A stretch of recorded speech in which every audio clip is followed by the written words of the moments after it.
of the rising violence in Gaza.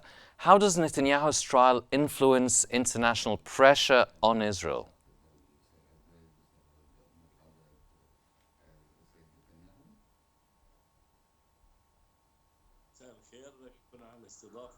Thank you for inviting me to. I can see that you're talking about international pressure changing stance with Netanyahu. Today, Israel is facing a new reality on the ground, and there is an expansion of military activity in the south of Syria, and it's obvious that this is an extension to what was happening in the south of Litani River, and the fact that there is a change in the stance of Netanyahu on the ground within his own country means that there is something new that comes into play. And maybe this is some sort of a destruction that is happening on Syrian territory.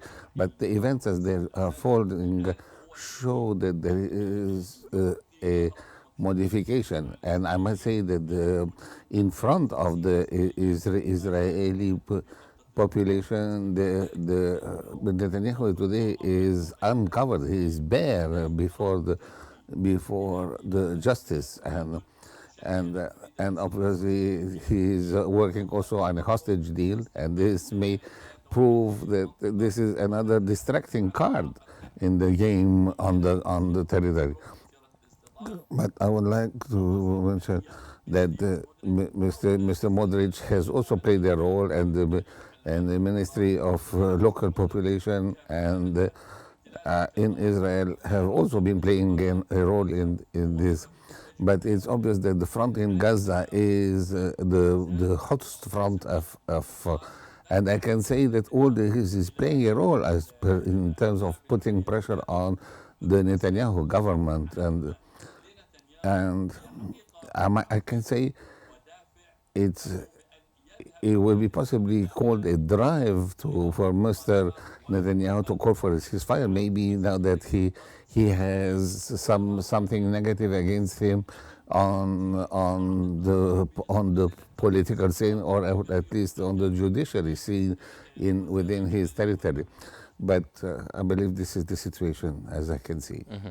Well, regarding the international pressures now, will ceasefire efforts led by Egypt and the US succeed amid Israel's continued acts of aggression in the entirety of Gaza?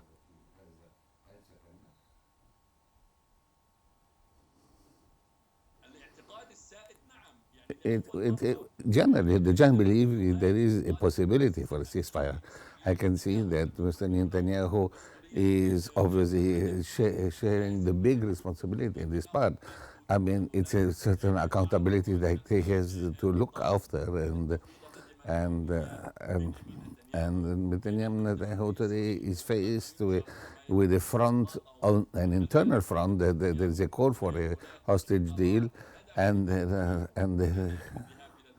I believe that he has to sit at the negotiating table for this, and to come to a solution, and maybe a possible retreat of Israeli forces from occupied territories at various levels.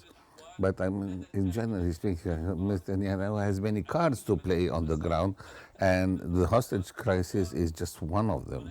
And I don't think that he would like to proceed with so many fronts and having the problem of hostages and the problem of Gaza and the problem of expansion, so many fronts that are being played on the negotiating table.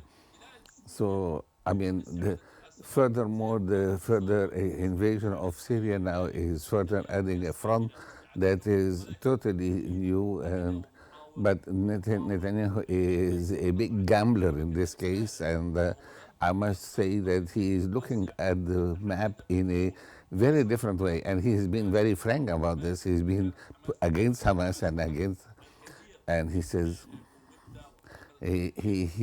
he has Hamas has lost much of its support in Lebanon, in Syria, and elsewhere, thanks to the Israeli efforts in this, and And whatever declarations we have received from Netanyahu from on various screens, on various international platforms, I must say the situation of since April, President Biden has been proposing several solutions that have been down the line turned down by Mr. Netanyahu, and that could have been a very good solution for the hostage crisis, which never materialized. Yes.